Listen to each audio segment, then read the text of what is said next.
Day special. नमस्कार, let's mic में आपका स्वागत है। डे स्पेशल के साथ मैं राखी जैन।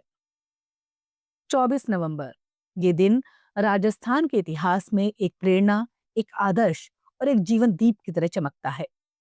ये दिन है पंडित हीरालाल शास्त्री की जयंती का।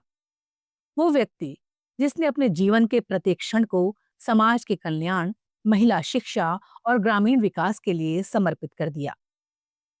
राजस्थान के पहले मुख्यमंत्री, वनस्थली विद्यापीठ के संस्थापक और स्वतंत्रता संग्राम के कर्मयोगी हीरालाल शास्त्री की गाथा आज भी देश में सेवा और शिक्षा की मिसाल है। आइए उनके संघर्ष, संकल्प और सपनों की यात्रा पर निकल बढ़ते हैं। हीरालाल शास्त्री का जन्म 24 नवंबर 1899 को जयपुर जिले के जोबनेर गांव में एक सामान्य किसान परिवार में हुआ। कठिन आर्थिक परिस्थितियों के बावजूद उन्होंने अपनी पढ़ाई के प्रति समर्पण कभी नहीं छोड़ा। उन्होंने संस्कृत, हिंदी और अंग्रेजी में अभूतपूर्व योग्यता प्राप्त की। जयपुर महाराजा कॉलेज से स्नातक की डिग्री ली। सादा जीवन, उच्च विचार उनकी जीवन शैली थी और शुरू से ही समाज सेवा और शिक्षा उनके जीवन के प्रमुख उद्देश्य रहे। शास्त्री जी ने 1921 में जयपुर राज्य सेवा में प्रवेश किया। गृह विभाग के सचिव पद तक पहुंचे, लेकिन 1929 में नौकरी छोड़कर उन्होंने सरकारी सुविधाओं से दूर ग्रामीण पुनर्निर्माण और समाज का सेवा मार्ग चुना। गांव समाज के संघर्षों, किसानों, मजदूरों की तकलीफों और लोक कल्याण की वास्तविकता ने उन्हें पाठशाला, सहकारिता, स्वावलंबन और महिला शिक्षा की राह पर चलने को प्रेरित किया। जयपुर प्रजामंडल के अध्यक्ष, अखिल भारतीय देशी राज्य प्रजा परिषद के महामंत्री, संविधान सभा के सदस्य रहकर उन्होंने सामाजिक सुधार और स्वराज आंदोलन को नई दिशा दी। दैट्स माय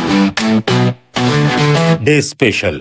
भारत छोड़ो आंदोलन के दौरान उनका जेंटलमैन एग्रीमेंट जयपुर के प्रधानमंत्री मिर्जा इस्माइल के साथ चर्चित रहा। आजादी के बाद 30 मार्च 1949 को जब राजस्थान का एकीकरण हुआ, हीरालाल शास्त्री को राज्य का पहला मुख्यमंत्री बनाया गया। उनका प्रशासनिक दृष्टिकोण जन जन तक सेवा था। उन्होंने ग्राम विकास, विकेंद्रीकरण, महिला सशक्तिकरण, शिक्षा और स्वास्थ्य को राज्य की नीति में प्रमुखता दी। उनके नेतृत्व में राजस्थान ने लोकतंत्र, विकेंद्रीकरण और ग्रामीण उत्थान के प्रयोग किए। हीरालाल शास्त्री का कार्यकाल कम समय का रहा, लेकिन समाजोत्थान और जनप्रतिनिधित्व की मिसाल बन गया। सरदार पटेल, जमनालाल बजाज जैसे महान नेताओं के सहयोग से हीरालाल शास्त्री ने राजस्थान में सेवा और जनसत्ता की नई परंपरा शुरू की। शास्त्री जी की सबसे बड़ी विरासत है वनस्थली विद्यापीठ का सपना। शास्त्री जी की बेटी शांताबाई की असमय मृत्यु के बाद उन्होंने अपनी व्यथा को महिला शिक्षा की सेवा का लक्ष्य बना लिया। 6 अक्टूबर 1935 को जयपुर के वनस्थली गांव में श्री शांताबाई शिक्षा कुटीर की स्थापना की गई। कुछ बच्चियों के साथ जुड़कर शुरू हुए इस शिक्षण केंद्र ने धीरे धीरे रूप लिया महिला सशक्तिकरण का राष्ट्रीय आंदोलन।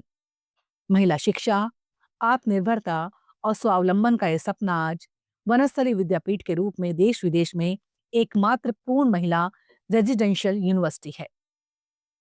ये विश्वविद्यालय आज विज्ञान, कला, कौशल, खेल, नेतृत्व की शिक्षा में लाखों बालिकाओं के लिए प्रगति का रास्ता बन गया है।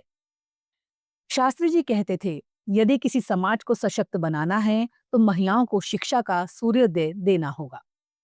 हीरालाल शास्त्री गांवों के नवनिर्माण, सहकारी आंदोलन, रोजगार, महिला स्वावलंबन, संस्कार और ग्रामीण सहभागिता के सच्चे समर्थक थे। उन्होंने सरकारी सुविधाओं के त्याग का उदाहरण पेश कर गांधीवादी मूल्यों और सेवा संस्कारों को समाज तक पहुंचाया। जीवन कुटीर संस्था द्वारा ग्रामीण महिलाओं के लिए वस्त्र निर्माण, कौशल प्रशिक्षण, रोजगार और नेतृत्व का प्रशिक्षण दिया। हीरालाल शास्त्री एक नाम जो सेवा, शिक्षा और समर्पण का प्रतीक है। उन्होंने सिद्ध किया कि हर बड़ा सपना जमीन से ही फूटता है और उसका सच्चा मूल गांव, समाज और महिला शक्ति में ही है। आप सुन रहे थे लेट्स माइक की विशेष प्रस्तुति। इस पर आपकी राय का रहेगा इंतजार। लेट्स माइक के कमेंट बॉक्स में जरूर बताइएगा। आप सब लीग से हटकर बनाए गए हमारे कार्यक्रम पसंद करते हैं, इसके लिए आपका दिल से आभार।